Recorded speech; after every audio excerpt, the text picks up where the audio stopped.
Check.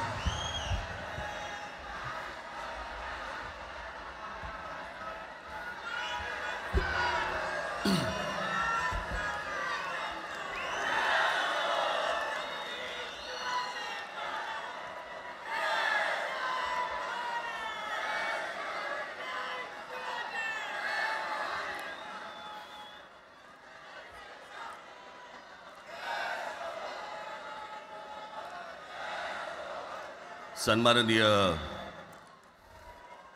Uddhav Thackeray,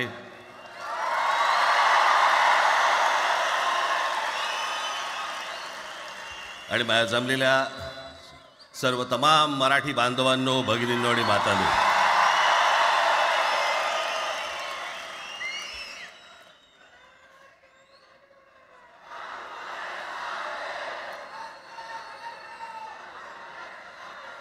खरं तर दोघांची भाषणं संपली ना की एकत्र आरोळ्या ठोका.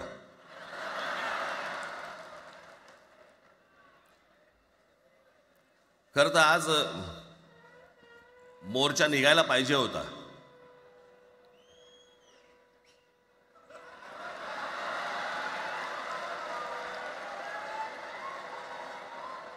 तोंडानेच आहे ना.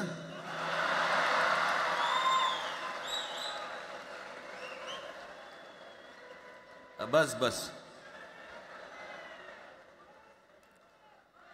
मोर्चा खरं तर निघायला पाहिजे होता.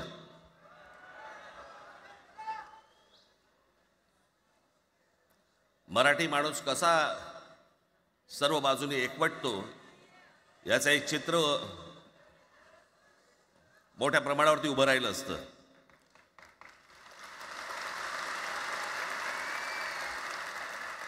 पण नुसत्या मोर्चाच्या चर्चेनेच माघार घ्यावी लागली.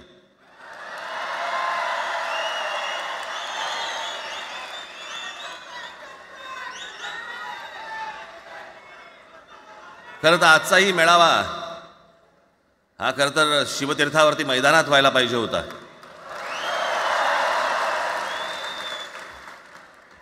मैदान ओसंडून वाहिलं असतं अख्खं.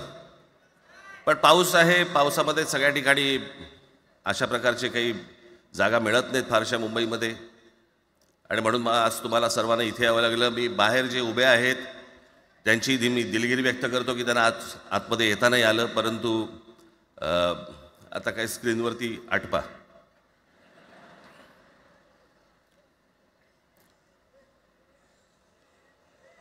मी माझ्या मुलाखतीमध्ये एक म्हटलं होतं की ज्याच्यातनं या सगळ्या गोष्टी खरं तर सुरू झाल्या, आणि मी असं म्हटलं होतं की कोणत्याही वादापेक्षा आणि कुठच्याही भांडणापेक्षा महाराष्ट्र मोठा आहे.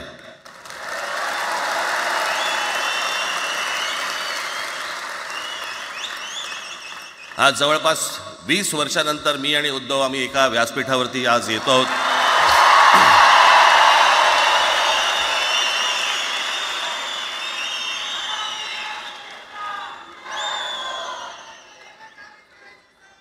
जे माननीय बाळासाहेबांना जमलं नाही, जे अनेकांना जमलं नाही, आम्हाला दोघांना एकत्र आणायचं, ते देवेंद्र फडणवीसला जमलं.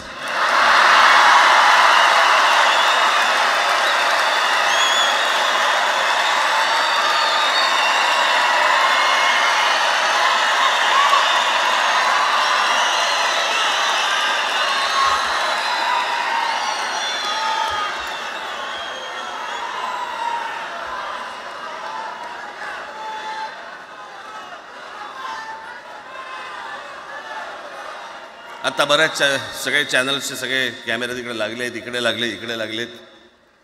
आता संध्याकाळी सगळं सुरू होईल. आता काय वाटतं, काय दोघांची बॉडी लँग्वेज कशी होती? कोणी कमी हसलं का, कोणी जास्ती हसलं का, कोणी बोलतायत का? आपल्याकडे मूळ विषय सोडून इतर गोष्टींमध्येच फार रस असतो अनेकांना. खरं तर आजचा हा मेळावा, मोर्चालाही तीच घोषणा होती, आजच्या मेळाव्यालाही तीच घोषणा आहे की कुठचाही झेंडा नाही, मराठी हाच अजेंडा.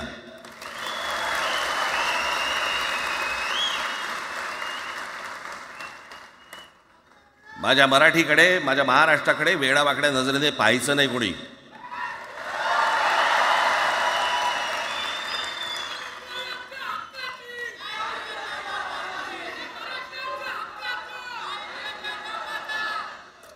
ठरलं ना आपलं सगळ्यात शेवटी द्यायच्या घोषणा. बसा, शांत बसा. खरं तर हा प्रश्नच अनाठाई होता, काही गरजच नव्हती. हे कुठून अचानक हिंदीचं आलं मला काही कळलं नाही. मला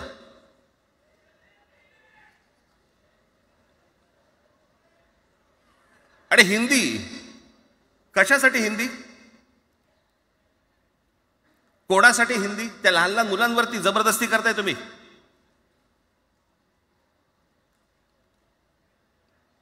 कोणाला विचारायचं नाही, शिक्षण तज्ज्ञांना काही विचारायचं नाही, कोणाला काही विचारायचं नाही. बस आमची सत्ता आहे, आमच्याकडे बहुमत आहे, आम्ही लादणार.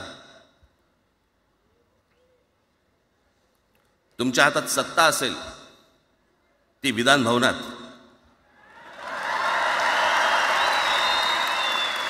आमच्याकडे सत्ता आहे रस्त्यावर.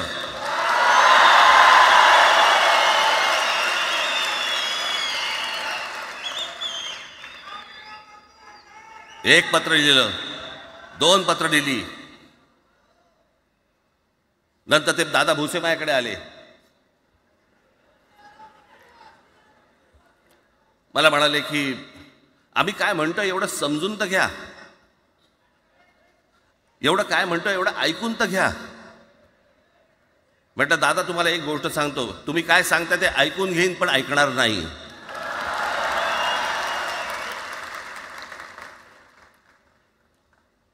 मराठीच्या विषयामध्ये त्याच्यात तुम्ही तिसरी भाषा लादताय. त्रिभाषा सूत्र, कुठलं त्रिभाषा सूत्र आणलं? त्रिभाषा सूत्र ज्या वेळेला आलं ते फक्त सेंट्रल गव्हर्नमेंट आणि राज्य सरकार, केंद्र सरकार आणि राज्य सरकार यांच्यामधल्या दुव्यासाठी म्हणून हे त्रिभाषा सूत्र फक्त आणलं. आज कोर्टातही नाही, तुम्ही हायकोर्टात जा, सुप्रीम कोर्टात जा, इंग्रजीमध्ये सगळ्या गोष्टी होतात. कुठे आहे त्रिभाषा सूत्र? मग मला सांगायला लागले म्हणे केंद्रीय शिक्षण धोरणामध्ये, त्या धोरणातही नाही केंद्राच्या शिक्षण धोरणात, इतर कोणत्या राज्यातही नाही.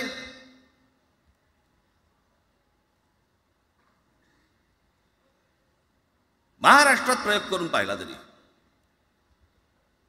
दक्षिणेची राज्य तर हिंग लावून विचारत नाही त्यांना. पण महाराष्ट्र ज्या वेळेला पेटून उठतो त्यावेळेला काय घडतं आणि काय होतं हे आज राज्यकर्त्यांना समजलं असेल. त्याशिवाय का माघार घेतली?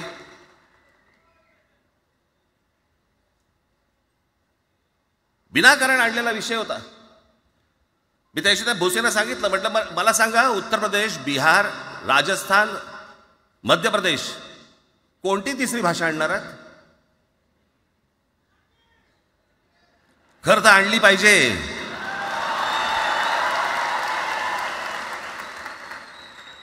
गंमत बघा, हिंदी भाषिक राज्य आहेत ती आर्थिकदृष्ट्या मागास,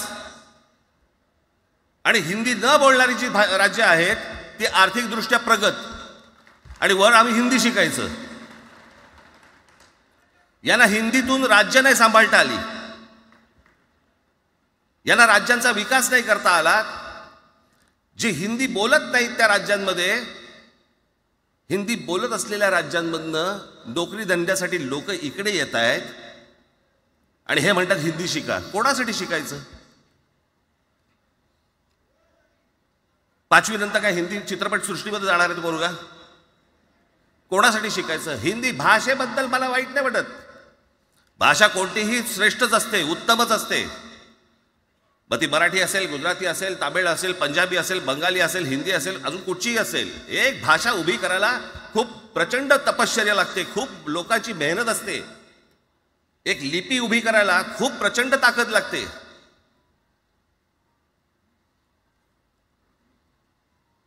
अशाच भाषा काय उभ्या राहत नसतात.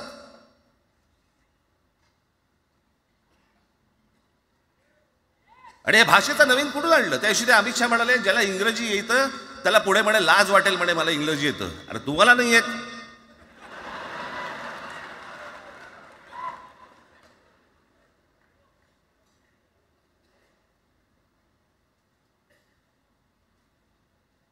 या संपूर्ण हिंद प्रांतावरती 125 वर्ष, 1400 वर्ष मराठ्यांनी राज्य केलं.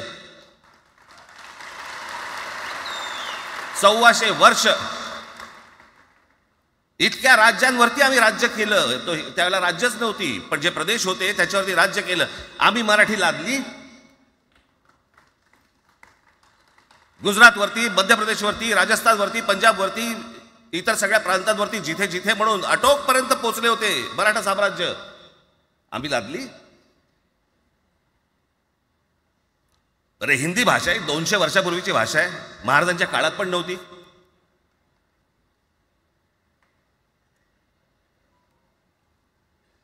कशासाठी आणि कोणासाठी आणि काय करायचे नेमकं?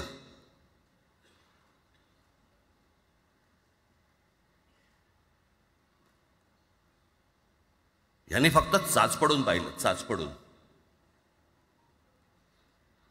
मुंबई स्वतंत्र करता येते का याच्यासाठी अगोदर जरा थोडंसं भाषेला डिवचून बघू. महाराष्ट्र शांत राहिला तर पुढे ते पाऊल टाकू.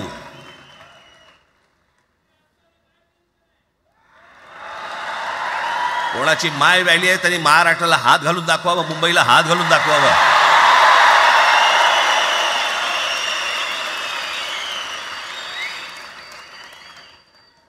त्या मजाक वाटला काय? आम्ही शांत आहोत याचा अर्थ गांडू नाही आहोत.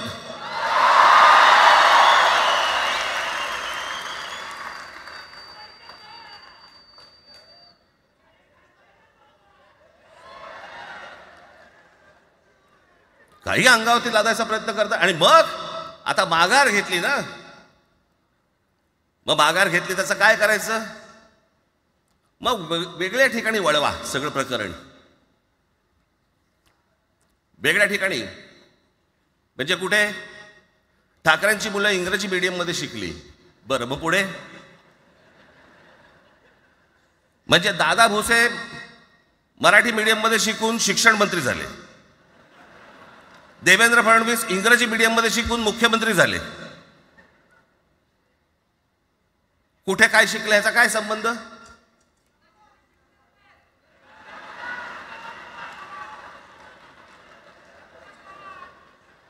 अहो कोणाकोणाची मुलं इथे परदेशामध्ये शिकतायत, याद्या आहेत आमच्याकडे. त्याचं काय करणार आहात तुम्ही? आणि त्याच्यातल्या त्याच्यात मंत्रिमंडळातल्या एक एक मंत्र्याचं हिंदी आहे का? फेफरं येईल, फेफरं.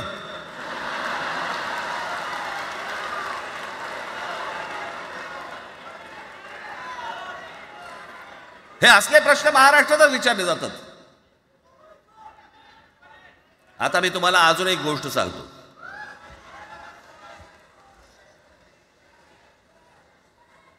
आम्ही मराठी मीडियममध्ये शिकलो, हो शिकलो. आमची मुलं इंग्रजी मीडियममध्ये शिकली, हो शिकली. मग याच्यावरती तुम्ही प्रश्न काय उपस्थित केला? ह्यांना मराठीचा पुळका कसा? हे इंग्रजी मीडियममध्ये टाकतात. बरं, माननीय बाळासाहेब ठाकरे आणि माझे वडील श्रीकांत ठाकरे हे इंग्रजी मीडियममध्ये शिकलेले आहेत. या दोघांवरती तुम्ही मराठीबद्दल शंका घेऊ शकता का?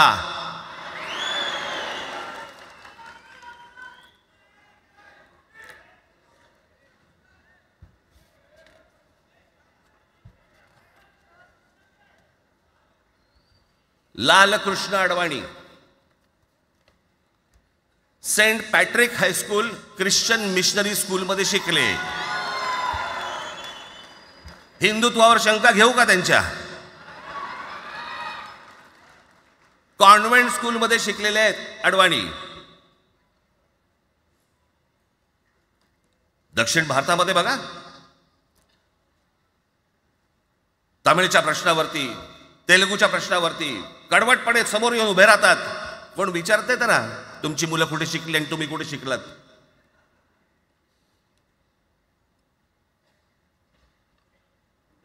उद्या मी हिब्रू भाषेत शिकीन आणि मराठीपणाचा कडवट अभिमान बाळगीन. काय प्रॉब्लेम आहे?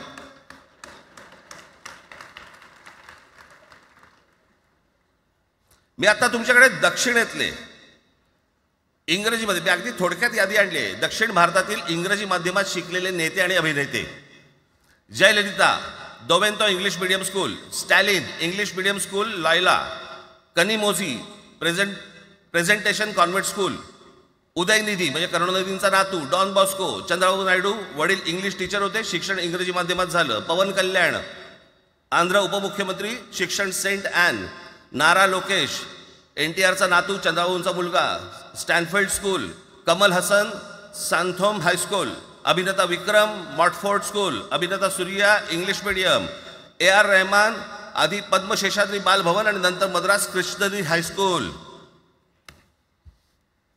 परवा दिवशीचा एक प्रसंग सांगतो. एका व्यासपीठावरती तामिळनाडूमध्ये AR रहमान व्यासपीठावरती उभे होते, काहीतरी कार्यक्रम होता, त्या बाई तामिळमध्ये बोलत होत्या. अचानक ती बाई हिंदीत बोलायला लागली. त्याच्यावरती रहमानने तिच्याकडे असं बघितलं, बोलला हिंदी, आणि व्यासपीठावरनं खाली उतरला.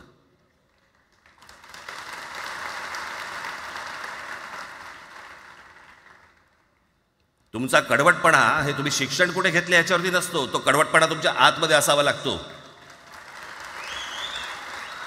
म्हणजे बाळासाहेब इंग्रजी मीडियममध्ये शिकले, इंग्रजी वर्तमानपत्रामध्ये व्यंगचित्र काढायचे, पण मराठीचा अभिमान याच्या बाबतीत कधी तडजोड नाही केली.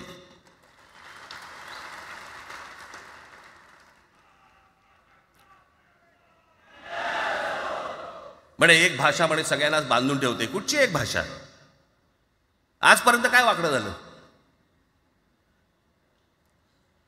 म्हणजे आपल्या संरक्षण खात्यामध्ये घ्या, आपल्या संरक्षण खात्यामध्ये जेवढी रेजिमेंट्स आहेत, मी फक्त तुम्हाला नावं वाचून दाखवतो. मद्रास रेजिमेंट आहे, राजपुताना रायफल्स आहे, राजपूत रेजिमेंट आहे, डोगरा रेजिमेंट आहे, सीख रेजिमेंट आहे, जाट रेजिमेंट आहे, पॅराशूट रेजिमेंट आहे, पंजाब रेजिमेंट आहे, ग्रेनेडियर्स आहेत, सीख लाईट इन्फंट्री आहे, मराठा लाईट इन्फंट्री आहे, गढवाल रायफल्स आहे, कुमाऊ रेजिमेंट आहे, आसाम रेजिमेंट आहे, बिहार रेजिमेंट आहे, महार रेजिमेंट आहे, जम्मू काश्मीर रायफल्स आहे, जम्मू आणि काश्मीर लाईट इन्फंट्री आहे, नागा रेजिमेंट आहे, गोरखा रायफल्स आहे, गोरखा रायफल्स आहे, त्याच्यानंतर तुमचं लडाख स्काउट्स आहे, अरुणाचल स्काउट्स आहे, सिक्कीम स्काउट्स आहे. इतक्या राज्यांच्या आज आपल्या संरक्षण खात्यामध्ये लोक आहेत आणि इतक्या रेजिमेंट्स आहेत. शत्रू दिसला की एकत्र तुटून पडतात ना. भाषेचा प्रश्न येतो कुठे?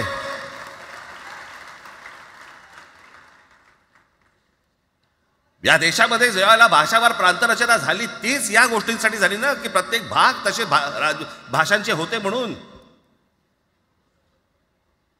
या सगळ्या गोष्टी का सुरू केल्यात तुम्ही? कशासाठी सुरू केल्यात? काय याच्या मागचं राजकारण? आत्ता सांगून ठेवतो.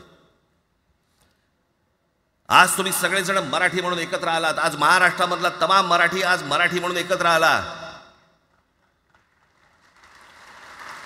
टाळ्या वाजू नका. मी काय सांगतोय नीट ऐका. याचा पुढचं राजकारण ह्यांचं पुन्हा तुम्हाला जातीमध्ये विभागायला सुरुवात करतील. पुन्हा हे जातीचं कार्ड खेळायला सुरुवात करणार. मराठी म्हणून तुम्हाला कधी एकत्र येऊ देणार नाहीत.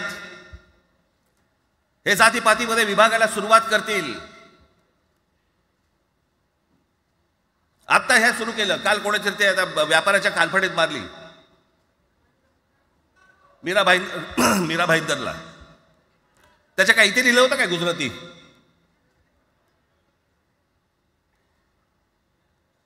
पण एवढंही आपल्याकडे काही जे चॅनलमध्ये मराठी नाहीत, इतर चॅनलमध्ये हिंदी आणि याच्यात गुजराती माणसाला मारला. कुठच्या गुजराती माणसाला मारला? बाचाबाचीमध्ये समोरचा गुजराती निघाला, इकडचा मराठी निघाला. त्याच्यामध्ये काय गुजरात्यानं मारलं का? केवढे व्यापारी आहेत. अजून तर काहीच केलेलं नाही.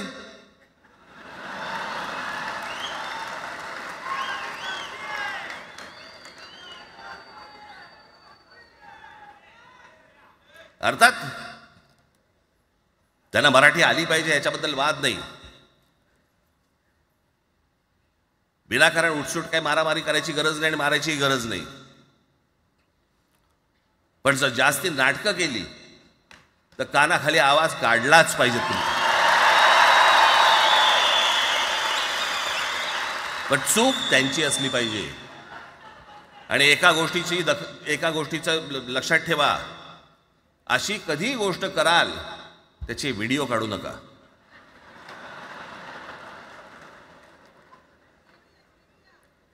आपल्यामध्येच त्यांना कळलं पाहिजे. कळलं का? मारणारा कधी सांगत नसतो, मार खाणारा सांगत असतो मला मारला म्हणून. त्यांना सांगू देत. पण याचा अर्थ उठसूट कोणालाही उगाच मारायचं काही कारण नाही आहे. अनेक लोक आहेत, अनेक गुजराती लोक आहेत, माझ्या अनेक परिचयाचे आहेत. माझे एक मित्र आहेत नयन शहा म्हणून, त्याला मी गुजराठी म्हणतो. तुमचा विश्वास बसणार नाही इतकं अप्रतिम मराठी तर बोलतोच, विनोदाचंही अंग आहे. आणि शिवाजी पार्क मैदानामध्ये फिरताना कानाला हेडफोन लावून पु ल देशपांडे ऐकणारा गुजराती आहे.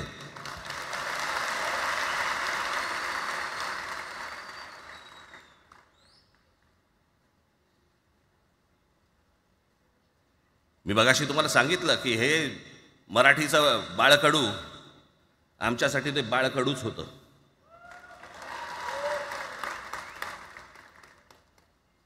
मी मागे एक प्रसंग सांगितला होता, आज मुद्दामून तो प्रसंग सांगतो आपल्याला की हे आमच्या धमन्यांमध्ये आलं कुठून. मी एवढा महाराष्ट्रासाठी मराठीसाठी कडवट का झालो. लहानपणापासूनचे अनेक प्रसंग आहेत माननीय बाळासाहेबांबरोबरचे, पण मी एक प्रसंग कधीही विसरणार नाही. आणि तो 1999 सालचा आहे. त्या 1999 साली शिवसेना भारतीय जनता पक्षाची युती सरकार येणार नाही अशी परिस्थिती होती.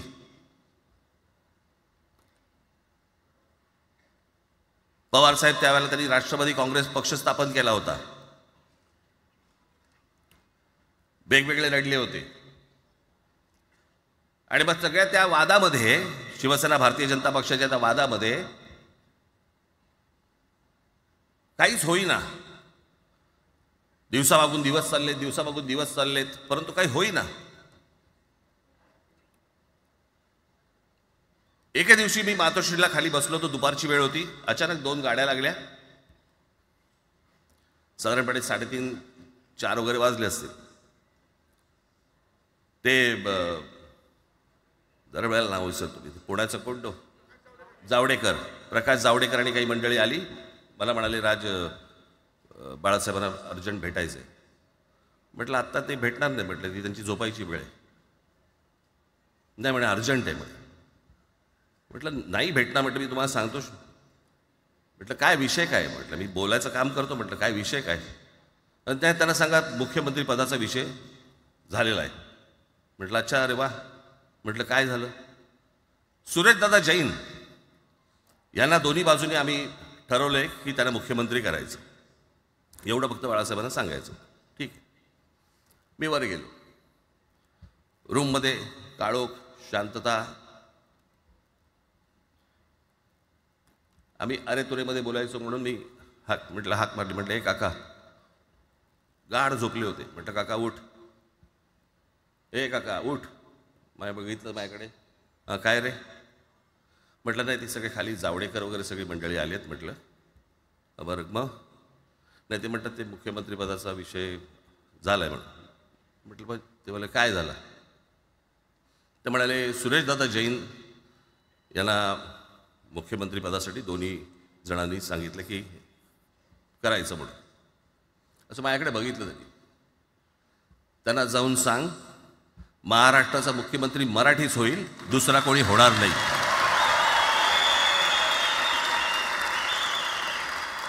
मराठी या एका विषयासाठी मला तिकडे कळलं की या माणसाने सत्तेवर लाथ मारली.